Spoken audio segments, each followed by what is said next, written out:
സങ്കീർത്തനങ്ങൾ അധ്യായം 99. കർത്താവ് പരിശുദ്ധനാണ്.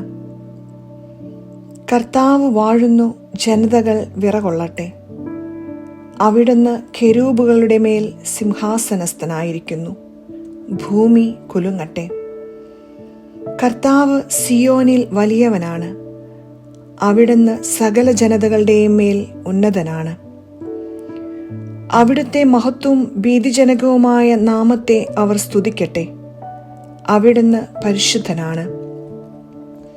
ശക്തനായ രാജാവേ, നീതിയെ സ്നേഹിക്കുന്നവനെ, അവിടുന്ന് ന്യായത്തെ സുസ്ഥാപിതമാക്കിയിരിക്കുന്നു. അവിടുന്ന് യാക്കോബിൽ നീതിയും ന്യായവും നടത്തി. നമ്മുടെ ദൈവമായ കർത്താവിനെ പുകഴ്ത്തുവിൻ. അവിടുത്തെ പാദപീഠത്തിങ്കൽ പ്രണമിക്കുവിൻ. അവിടുന്ന് പരിശുദ്ധനാണ്. മോശയും അഹറോനും അവിടുത്തെ പുരോഹിതന്മാരിൽപ്പെട്ടവരാണ്. അവിടുത്തെ നാമം വിളിച്ചപേക്ഷിച്ചവരിൽ സാമുവേലും ഉൾപ്പെടുന്നു. അവർ കർത്താവിനെ വിളിച്ചപേക്ഷിച്ചു, അവിടുന്ന് അവർക്ക് ഉത്തരമരുളി.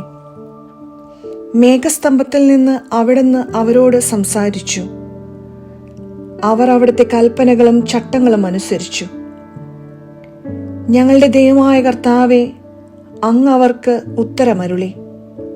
അങ്ങ് അവർക്ക് ക്ഷമിക്കുന്ന ദൈവമായിരുന്നു, തെറ്റുകൾക്ക് ശിക്ഷ നൽകുന്നവനും. ദൈവമായ കർത്താവിനെ മഹത്വപ്പെടുത്തുവിൻ. അവിടുത്തെ വിശുദ്ധ പർവ്വതത്തിൽ ആരാധന അർപ്പിക്കുവിൻ. നമ്മുടെ ദൈവമായ കർത്താവ് പരിശുദ്ധനാണ്.